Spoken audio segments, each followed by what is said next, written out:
Good morning dear student. जैसे कि हमने अपनी लास्ट वीडियो में बात की थी पोल्यूशन के बारे में और हम एयर पोल्यूशन को पढ़ रहे थे।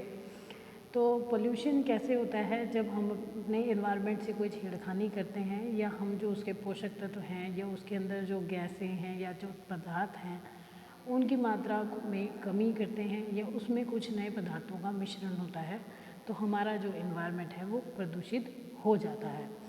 तो कल हमने बात की थी एयर पोल्यूशन के बारे में, जिसका आज कल के टाइम में जो मुख्य कारण हो रहा है जैसे परालियों का जलना या हमारे व्हीकल से निकलने वाला जो विषैले पदार्थ हैं, जो तत्व हैं, उसके कारण हमारा एयर पोल्यूशन जो है उसका लेवल बहुत ही बढ़ता जा रहा है।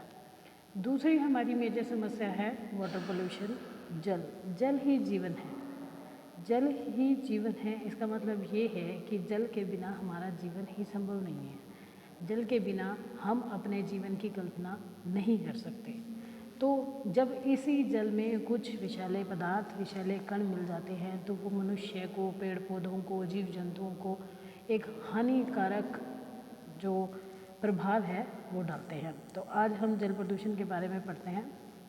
जल प्रदूषण क्या है? जल के भौतिक, रासायनिक और जैविक गुणों में परिवर्तन, जिसके कारण हमारा जो जल है वो प्रदूषित हो जाता है। अब जल के जो मुख्य स्रोत हैं जैसे कि नदियाँ, नाले, समुद्र, जब यही सभी जल प्रदूषित हो जाते हैं तो वो हमारे जीवन को, हमारे पर्यावरण को हानिकारक प्रभाव पहुंचाते हैं। जल हमें पीने के लिए, भोजन बनाने के लिए, कपड़े धोने के लिए, कारखाने, फैक्ट्रीज लगाने के लिए, खेतों के लिए बहुत ही ज़रूरी है। तो ये जल किसी न किसी रूप में हमारे शरीर में प्रवेश करता है और जब यह ही जल प्रदूषित होता है तो यह हमारे शरीर में बहुत सारी हानिकारक बीमारियों का कारण बन जाता है। बहुत से पदार्थ जो होते हैं जल में घुलनशील होते हैं, जिसके कारण हमारा जल जो है वो बहुत जल्दी ही प्रदूषित हो जाता है। देखने में भले ही वो जल साफ़ हो, लेकिन उसमें बहुत सारे तत्व ऐसे होते हैं जो हमारे शरीर को हानिकारक प्रभाव डालते हैं। जल जो है वो दो तरह से पाया जाता है, एक तो भूमिगत जल और दूसरा जो सतह पर होता है जैसे नदियों, नालों या समुद्र के रूप में। 6.2% भाग जो है हमारे टोटल जल का, 6.2% भाग जो है वो भूमिगत जल के रूप में पाया जाता है और यह जल किसी न किसी तरीके से हमारे पास पहुंचता है और अगर यह जल प्रदूषित होता है तो यह हमारे ही शरीर को हानिकारक प्रभाव डालता है। दूसरा है हमारा सतही जल। सतह पर पाए जाने वाला जल जैसे नदियाँ, तालाब, नहरें और समुद्र, तो ये सब जब प्रदूषित होते हैं तो ये सब जल हमारा कैसे प्रदूषित होता है? सबसे मेन जो हमारी प्रॉब्लम है वो है सीवरेज। अब हमारे घरों में आप देखते हैं कि जो भी हमारा वेस्ट सामान होता है या पुराना सामान होता है वो हम किसी एक कमरे में या किसी एक कोने में रख देते हैं। वैसे ही हमारे कारखानों का, हमारे घरों का, हमारे मंदिर गुरुद्वारों का या जो भी हमारी काम करने की जगहें हैं वहाँ का जो भी हमारा वेस्टेज होता है वो हम कहीं ना कहीं एक कोने में फेंक देते हैं और उसी को हम सीवरेज का नाम दे देते हैं। तो उसी तरह ही हम बहुत सारे अपने घरों का जो कूड़ा करकट है, गंद है, वो एक पानी में या नदी नालों में डाल देते हैं, जिससे वहाँ का पानी जो है वो गंदा हो जाता है।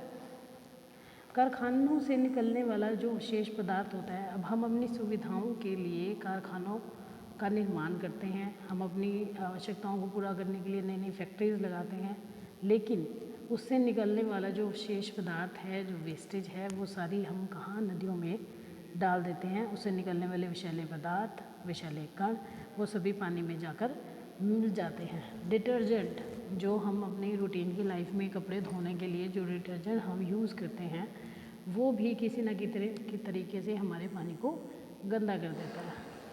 फर्टिलाइज़र एंड केमिकल्स, कृषि में प्रयोग किए जाने वाले हम जो भी केमिकल्स या फर्टिलाइज़र यूज़ करते हैं वो किसी न किसी तरीके से हमारी नदियों में या हमारे भूमिगत जल में मिलकर उसे गंदा करते हैं।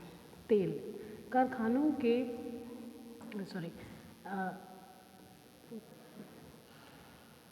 तेल के कुओं और टैंकरों से निकलने वाला जो भी हमारे तेल वेस्टेज होती है या तेल होता है वो किसी न किसी तरीके से हमारे पानी में मिलकर उसे दूषित कर देता है। अब हम ये सोचते हैं कि चलो हम आरओ लगा लेते हैं तो उससे हमारा पानी प्यूरीफाई हो जाता है, लेकिन हर वक्त हम उस चीज़ का यूज़ नहीं कर सकते, तो किसी न किसी तरीके से वो गंदा पानी हमारे शरीर में चला जाता है और हमें पता भी नहीं चलता। प्रदूषण के क्या प्रभाव पड़ते हैं? वाटर जो पोल्यूशन है उसका एक बहुत बड़ा इफ़ेक्ट रहा था 1953 में। जापान के मिनीमाटा शहर में प्रदूषित मछलियाँ खाने से सैकड़ों लोगों की मौत हो गई थी। अब सोचने वाली बात यह है कि मछलियाँ खाने से लोगों की मौत क्यों हुई? मछलियों में जो पदार्थ पाया गया वो था मिथाइल युक्त पारा। अब वो मिथाइल युक्त पारा मछलियों के शरीर में कैसे आया? जब रिसर्च की गई तो ये पता चला कि फैक्ट्रियों से निकलने वाला मिथाइल जो है वो समुद्र के पानी में मिल गया और जिसे उस मछलियों ने अपनी जो जीवन प्रक्रिया चलाने के लिए उसका प्रयोग किया और उसके कारण वो मछलियाँ बीमार हो गई, जिससे उसे लोगों ने खाया और बहुत सारे लोगों की मौत हो गई, बहुत से लोग बीमार हो गए और बहुत से लोग अपाहिज हो गए उन्हीं मछलियों को खाने के कारण। तो शहरों से निकलने वाले जो अवशिष्ट पदार्थ हैं वो जल में मिलकर बहुत सारी बीमारियों को पैदा करते हैं। बहुत सारे सूक्ष्म जीव जो हैं वो चाहे अनचाहे हमारे शरीर में जाकर हमें हानिकारक प्रभाव डालते हैं। कुछ धातुएं आहार श्रृंखला के रास्ते भोजन के रूप में मनुष्य के शरीर में प्रवेश करती हैं और धीरे धीरे वहाँ जमा होकर बहुत सारी बीमारियों को जन्म देती हैं। पारा, निकेल, कैडमियम और सीसा आदि पदार्थ जो हमारे शरीर में जाकर हमें हानिकारक प्रभाव पहुंचाते हैं। इसका एक मुख्य कारण ये भी है कि हमारी जो धार्मिक आस्थाएं हैं कि नदियों में बहाना चाहिए पदार्थ को, तो उसके कारण भी जो है हमारी नदियाँ, हमारी नहरें बहुत जल्दी ही गंदी हो जाती हैं, क्योंकि एक धार्मिक आस्था यही जुड़ी हुई है कि जो भी हमारे मंदिर के बचे पदार्थ होते हैं, अवशेष होते हैं, जैसे धूप है या फूल पत्तियां हैं या जो हवन सामग्री है, ये सभी हम कहाँ डाल देते हैं? ये सभी हम नहर में डाल देते हैं, जिसके कारण हमारी नहरें हैं, हमारी नदियां हैं, वो प्रदूषित हो जाती हैं और उसके कारण ही हमें सफाई अभियान चलाने पड़ जाते हैं। तो ये सब कारण क्यों है? क्योंकि ये मनुष्य ही की बनाई हुई आस्थाएं हैं, मनुष्य की बनाए हुए धर्म हैं कि ये सब काम करने चाहिए, लेकिन इससे हम ही प्रभावित होते हैं। तो हमें इस बात का ध्यान रखना चाहिए कि हम ध्यान रखें इन चीज़ों का कि हम अपने पानी को गंदा ना करें, क्योंकि ये पानी ही हमारे लिए बहुत ज़रूरी है। हम समुद्रों में जो अवशेष डाल देते हैं, अब आपने कई बार देखा भी होगा कि मूर्ति विसर्जन की जो प्रक्रिया है वो भी जो क्या है हमारी मिट्टी पानी को गंदा करती है। तो हमें आरओ लगवाने की ज़रूरत इसीलिए पड़ती है क्योंकि हमें साफ़ पानी चाहिए। अगर हम गंदा पानी पीते हैं तो बहुत सारी बीमारियां हमारे शरीर को घेर लेती हैं। कई बार इसके कारण बच्चे बीमार भी हो जाते हैं, बच्चों को उल्टियाँ भी आनी शुरू हो जाती हैं, दम घुटने लगता है। गंदा पानी पीने से बहुत सारे बच्चों में जो है अपोषण की प्रक्रिया होने लगती है, कुपोषण का शिकार हो जाते हैं लोग। तो ये सभी चीज़ें क्यों हैं? क्योंकि हम ही इसे गंदा कर रहे हैं। तो हमें पूरी की पूरी यही कोशिश करनी चाहिए कि हम चाहे अनचाहे भी ऐसे कार्य ना करें कि जिससे हमारा जो जल है वो प्रदूषित हो जाए। खेतों में हम जो दवाइयाँ डालते हैं उनका कम से कम प्रयोग किया जाए। कोशिश की जाए कि जितनी मात्रा में ज़रूरत है बस उसी का ही प्रयोग किया जाए। धीरे धीरे साफ पेड़ पौधे लगाए जाए ताकि वर्षा भी आए। नदियों नालों को साफ रखना चाहिए।